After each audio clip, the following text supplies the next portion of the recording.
নমস্কার বন্ধুরা, ঘরোয়া রেসিপি কিচেনে আপনাদের স্বাগত জানাই। আশা করি আপনারা সকলেই ভালো আছেন। আজকে আপনাদের সামনে লাউয়ের একটি ইউনিক রেসিপি নিয়ে হাজির হয়েছি। লাউ কিন্তু দেখবেন অনেকেই পছন্দ করে না। যারা পছন্দ করে তাদের কথা তো আলাদা, কিন্তু যারা মোটেও খেতে চায় না, একবার লাউ আমি যেইভাবে তৈরি করব সেইভাবে যদি তৈরি করে তাদের দেন, তাহলে দেখবেন তারা আনন্দ সহকারে খাচ্ছে আর বুঝতেও পারবে না যে এটা লাউ খাচ্ছে। বারবার কিন্তু খেতে চাইবে আপনার কাছে। তাহলে চলুন বন্ধুরা, শুরু করা যাক। সবার প্রথমে আমি দেখুন একটা কচি লাউ নিয়ে নিয়েছি, একদম কচি কিন্তু লাউটা। এবার এই লাউটাকে আমি খোসা ছাড়িয়ে রেডি করে নিচ্ছি। দেখুন লাউটা কিন্তু একদম কচি। এবার এটার আমি খোসাটা ছাড়িয়ে নেব।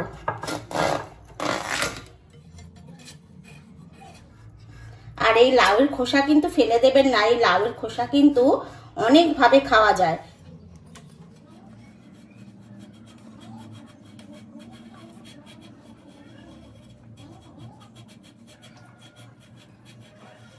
দেখুন এইভাবে খোসা ছাড়িয়ে আমি একটু জল দিয়ে ধুয়ে নেব। এইভাবে আমি লাউটা সম্পূর্ণ খোসাটা ছাড়িয়ে নেব। দেখুন বন্ধুরা, আমি কিন্তু লাউটার খোসা ছাড়িয়ে এইভাবে কেটে নিয়েছি আর ধুয়েও নিয়েছি। এবার আমি একটা এরকম আরেকটা পাত্র নিয়ে নিচ্ছি আর সাথে একটা গ্রেটার নিয়ে নিয়েছি, একদম সরু গ্রেটার যেটা। এই লাউগুলোকে সব গ্রেট করে নেব। দেখুন এইভাবে কিন্তু সমস্ত লাউটাকে আমি গ্রেট করে নেব। লাউটা ঘষার জন্য আপনাদের কাছে যত সরু গ্রেটার হবে সেটা নেবেন। এইভাবে আমি সমস্ত লাউটা ঘষে নেব।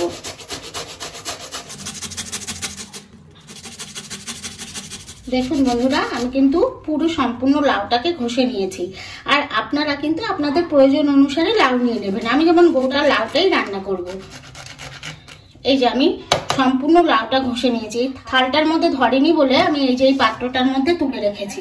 দেখুন আমি কিন্তু এই লাউয়ের মধ্যে ঘষার পরে দেখবেন এই বীজগুলো আছে, এগুলো কচি, একদম কচি। আমি যেহেতু কচি লাউ নিয়েছি, এগুলো কিন্তু আমি ফেলবো না, এগুলোও কিন্তু আমি কাজে লাগিয়ে দেবো। আর এই যে এখানের বাদ বাকি যেগুলো আছে সেগুলো এই যে বেছে নিয়েছি। এগুলো দেখুন আমি সমস্তটা এই পাত্রের মধ্যে ঢেলে নিয়েছি।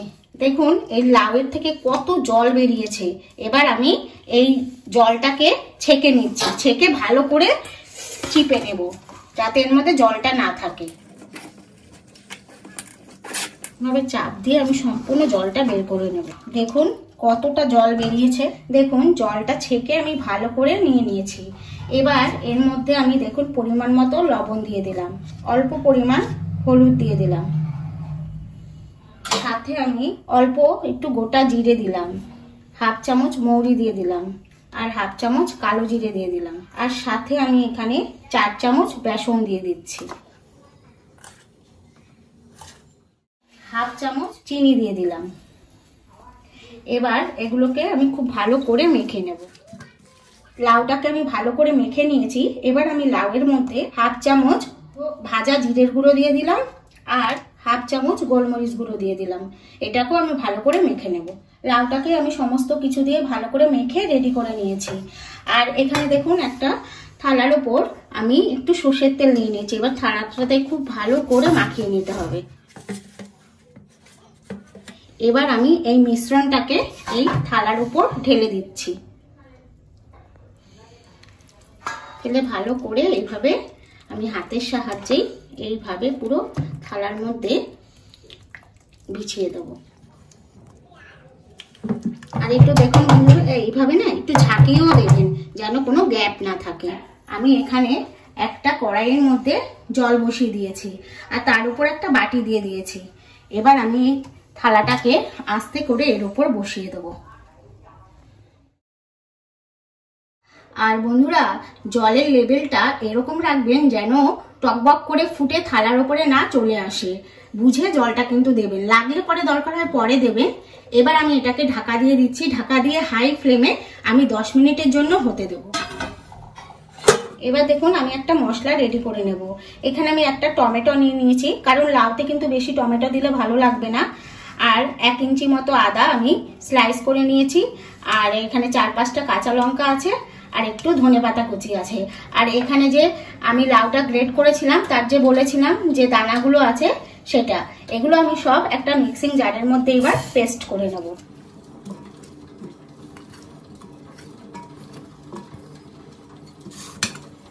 আর এখানে আমি এমনি জল ব্যবহার করছি না, লাউয়ের থেকে যে জলটা বেরিয়েছে সেটাই একটু দিয়ে দিলাম, দিয়ে এটার একদম মিহি পেস্ট তৈরি করে না। আমি 10 থেকে 15 মিনিটের জন্য ঢাকা দিয়ে লাউটাকে হতে দিয়েছিলাম। এবার ঢাকাটা তুলে নিচ্ছি। তুলে নিয়ে আমি একটু এটাকে চেক করে নিচ্ছি। দেখুন আমি একটা কাঠির সাহায্যে এটাকে চেক করে নিচ্ছি। দেখুন কাঠিতে কিন্তু একটুকু হয়ে গেছে। এবার আমি গ্যাসটা বন্ধ করে দিচ্ছি। বন্ধ করে দিয়ে খুব সাবধানে এটাকে নামিয়ে নিতে হবে। দেখুন বন্ধুরা আমি কিন্তু এইভাবে নামিয়ে নিচ্ছি। এবার এটাকে আমি একটু সময় ঠান্ডা হতে দেব। ঠান্ডা হয়ে গেলে এটাকে আমি পিস পিস করে কেটে নেব। দেখুন বন্ধুরা এটা কিন্তু একদম ঠান্ডা হয়ে গেছে, একদম দেখুন, আর শক্ত হয়ে গেছে। এবার আমি এটাকে পিস পিস করে কেটে নিচ্ছি।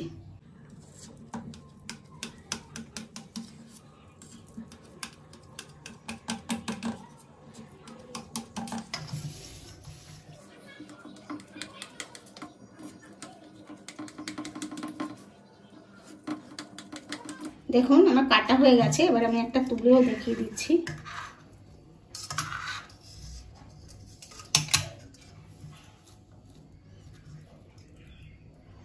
এই দেখুন সব এই রকম ভাবে আমি কেটে নিয়েছি। আর এবার একদম এইভাবে সব তুলে নেব, তুলে আমি ভেজে নেব। দেখুন বন্ধুরা আমি এইভাবে কতগুলো তুলে নিয়েছি পিস।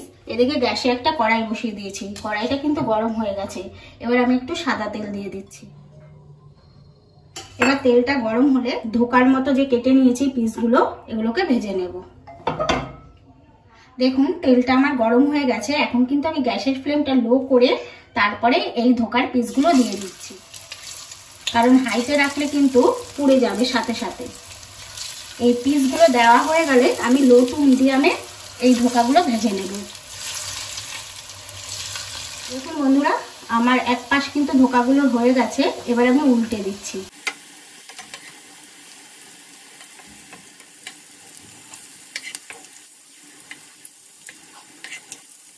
এই পাশটাও আমি এইভাবে লাল লাল করে ভেজে। দেখুন বন্ধুরা আমার কিন্তু দুপাশই লাল লাল করে দেখুন ভাজা হয়ে গেছে। এবার আমি তুলে নিচ্ছি। দেখুন দেখতে কত সুন্দর লাগছে ভাজাগুলোকে। এইভাবে কিন্তু আমি সমস্ত ধোকাগুলো ভেজে নেব। দেখুন বন্ধুরা আমার এই ধোকাগুলো কিন্তু খুব ভালো করে লাল লাল করে ভাজা হয়ে গেছে। এবার আমি তুলে নিচ্ছি। দেখুন বন্ধুরা আমার সমস্ত লাউয়ের ধোকাগুলো কিন্তু ভাজা হয়ে গেছে। আর এই ধোকাগুলো কিন্তু আপনারা গরম ভাতের সাথেও এইভাবে খেতে পারেন, খুব কিন্তু দারুণ লাগে গরম ভাতের সাথে খেতে। আর আপনারা স্ন্যাক্স হিসেবেও কিন্তু এটা ব্যবহার করতে পারেন। এবার আমি এই কড়াইয়ের মধ্যে সামান্য পরিমাণ তেল আছে, তার মধ্যে আমি আরেকটু অল্প পরিমাণ সর্ষের তেল দিয়ে দিচ্ছি। এবার তেলটা গরম হলে তারপর আমি ফোড়নগুলো দিয়ে দিই। তেলটা গরম হয়ে গেছে। আমি দেখুন অল্প পরিমাণ গোটা জিরে দিয়ে দিলাম, দুটো তেজপাতা দিয়ে দিলাম, দুটো শুকনো লঙ্কা দিয়ে দিলাম, দুটো দারচিনির টুকরো, 4-5টা লবঙ্গ, 4টে ছোট এলাচ। এবার দেখুন আমি একটু অল্প পরিমাণ হিং দিয়ে দিলাম। এবার এটা থেকে সুন্দর গন্ধ বেরোলে পরে সবার প্রথম যে পেস্টটা রেডি করে রেখেছিলাম সেই পেস্টটা দিয়ে দেবো। এবার আমি পেস্টটা দিয়ে দিচ্ছি, আদা, লঙ্কা, টমেটো আর লাউয়ের দানার যে পেস্টটা ছিল সেটা।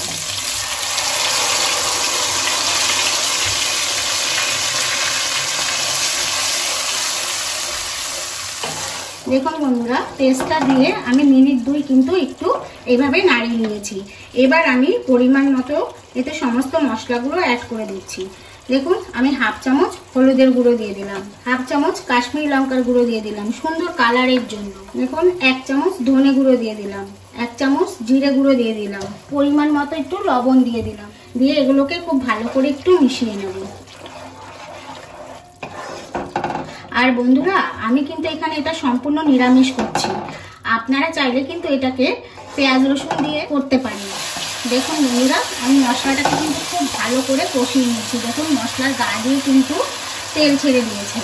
এবার আমি এখানে একটু উষ্ণ গরম জল দিয়ে দেবো, আর জলটা বুঝে দিতে হবে, কারণ এই ধোকাতে কিন্তু জল কিন্তু টেনে যাবে।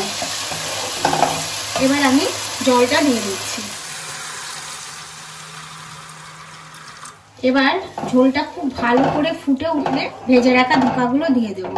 দেখুন বন্ধুরা, ঝোলটা ফুটে উঠেছে। এবার আমি স্বাদের জন্য একটু মিষ্টি দিয়ে দিলাম। আর যেহেতু ধোকা কিন্তু একটু মিষ্টি মিষ্টি খায়, আর লাউ তো একটু বিশেষ করে মিষ্টি মিষ্টিই ভালো লাগে, আর ঝালটাও কিন্তু আপনারা সম্পূর্ণ বুঝে দেবেন। এবার ফুটে উঠেছে, ঝোলটা খুব ভালো করে আমি চিনিটা দিয়ে একটু মিশিয়ে দিলাম। এবার আমি এই ধোকাগুলো ছেড়ে দিচ্ছি।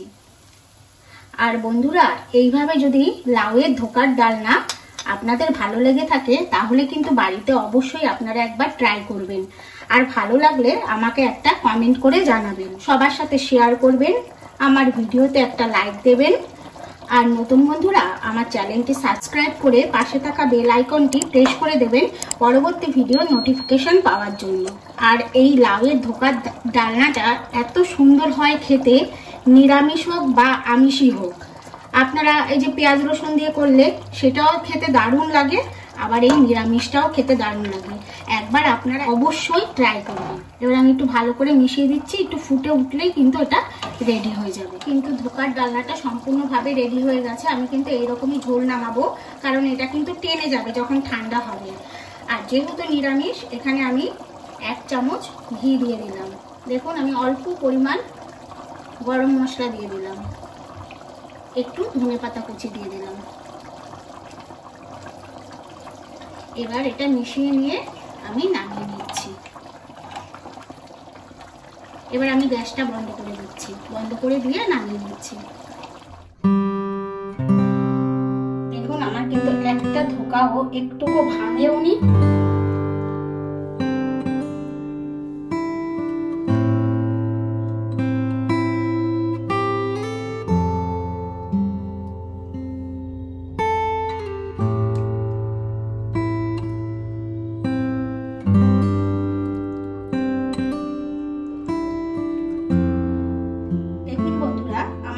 ধোকার ডালনা পরিবেশনের জন্য রেডি। এবার আমি উপর থেকে একটু ধনেপাতা কুচি দিয়ে দিচ্ছি। আর বন্ধুরা, আবার দেখা হবে আরেকটি নতুন রেসিপির সাথে। আপনারা সকলে ভালো থাকবেন, সুস্থ থাকবেন।